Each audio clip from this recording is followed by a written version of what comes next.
Hello there, ladies and gentlemen. I am Talon, the Techmerc, and today I'm going to be looking at and reviewing the Samsung Galaxy J3 Emerge.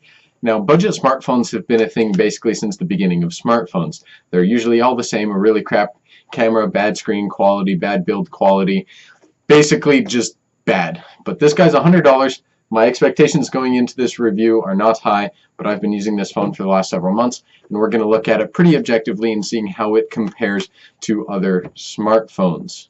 So let's just get right into this. So the first thing that we're going to do is we're just going to rattle out all of the specs all at once. We're going to get that out of the way. So we have a Snapdragon 435 quad-core processor. We have a 5-inch 720p display, 1.5 gigabytes of RAM with 16 gigabytes of storage, which is expandable up to 256 gigabytes with a micro SD card, Bluetooth 4.2, a headphone jack, a 5 megapixel rear camera with an f1.9 aperture and max recording quality of 1080p 30 fps, a 2 megapixel front facing camera with an f2.2 aperture, and finally we have a 2600 milliamp hour battery. Now that's a decent bag of specs, nothing too crazy, but let's take a little bit more in-depth review and look at how they actually perform.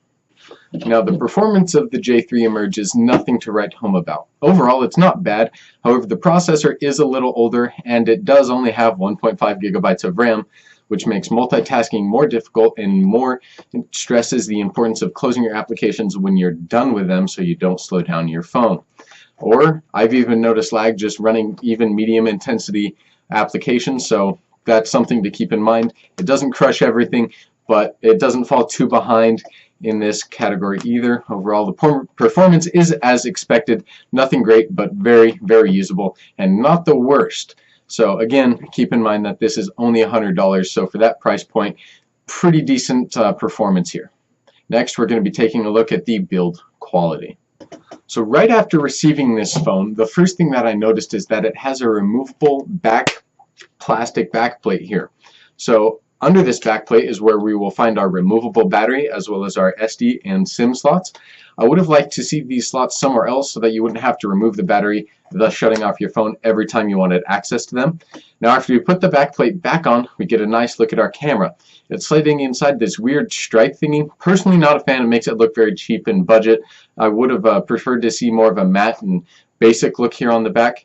Now taking us around to the left side of the phone, this is where you will find your volume rocker, and on the right side is where you will find the power button and the speaker. That's right, the speaker is on the side. A little bit more about that later. Now we end up looking at the bottom of this phone. This is where you will find our micro USB port and the 3.5 millimeter headphone jack, something I really like to see. Nothing too surprising so far with this phone. However, when we take a look at the screen, this is where things start to get a little bit more interesting. The screen doesn't look bad. When it is off, it blends fairly nicely with the rest of the phone. Up here at the top is where we find our earpiece, and at the bottom is where the home button and capacitive buttons are located. Notice there being a lack of a fingerprint scanner. But now for the majority of the quality will be judged the display. I mentioned earlier that it was a 5-inch 720p display, and it's not bad. I've definitely seen worse displays, but I also have seen definitely better displays. For basic media consumption, it isn't really bad at all. Sure, you can't get the same quality you can expect from a $500 to $1,000 smartphone, but again, this is $100, which is a fraction of the cost. Now, I downloaded and currently run the Google Now launcher, as I preferred over the standard Samsung one, because I prefer a little bit more stock of a feel. So right out of the box, this runs 6.0 Marshmallow, which is several generations old and definitely not Nougat, and it will definitely not be receiving Oreo. So overall, it is a little bit outdated on the software side, but security should be just fine. So media consumption with this guy is what I would describe as passable. It's actually pretty good for it, not the best, and I've definitely seen worse. The 5-inch screen is immersive enough, but then again, it's definitely no infinity display. You're also going to be lacking a little bit quality at only 720p. However, it hasn't bothered me too much since the screen isn't super large. Now, the speaker gets relatively loud and is placed in a pretty good position for cupping it with your hand, especially in landscape mode, but front-firing speakers still reign supreme. The inclusion of the headphone jack also makes it good for listening to a podcast or audiobook while sleeping or working, or even just general music consumption. Overall, it's not bad and it gets the job done. As an extra bonus, you don't have to spend $160 to unlock its full listening capabilities with Bluetooth functionalities. And now we will be moving on to the cameras, which is a key point for a lot of people. As I had just mentioned, cameras are a major thing on smartphones for a lot of people. They want to capture their most precious moments and save them, and a good camera is a must for them, especially on their smartphone, which is usually always in their pocket. The cameras on the J3 Emerge are nothing crazy. They work alright and they get the job done. However, in the camera app, there's very little manual control and you are limited in the types of photos you can even capture. There is no portrait mode and no optical image stabilization, or OIS. No real surprises here. Now, as you could probably tell, the cameras aren't the worst, but they are far from the best. And if you're looking for a phone with a great camera, I'm going to point you into the direction of the Google Pixel 2 or iPhone 10, or if you're more on the budget side, the OnePlus 5T. Now, as expected, this guy does not perform very well in low light conditions, and these shots are pretty difficult for almost any phone, and this guy definitely does not handle it well.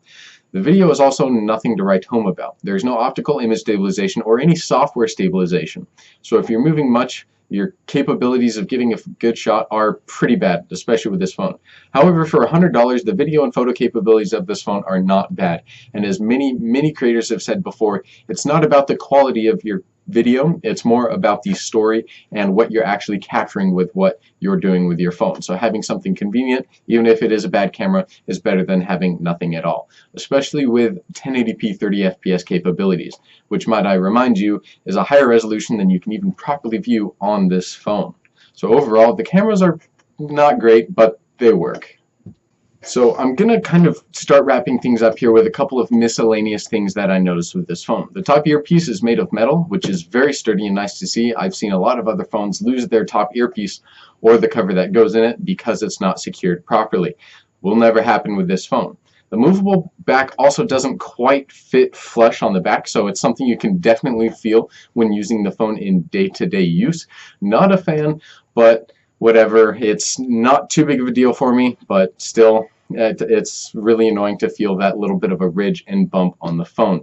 And as I mentioned before, the camera is not great and is definitely a deal breaker for some people, and personally I'm not a fan. I don't use it much because it just doesn't look good when I use it, but overall this phone does pretty alright. Finishing things off here, overall the phone is good. It's not amazing or anything like that. The design is basic and it definitely looks budget. The cameras aren't great and the performance isn't great. However, this phone is only $100. I never expected this to blow me away as I went into this review. This guy is great for a smartphone or a good phone for somebody who doesn't like all the full-fledged features of a flagship, especially not at that price point. So that basically does it for the review, guys. If you guys liked it, make sure you give a like down below and also consider subscribing for more content like this. And if you have this phone or you're looking into this phone, definitely hit me up in the comments. I'll be there to be answering any questions or just having a conversation if you guys want to know anything else about this phone. And with that, I'll see you guys next time.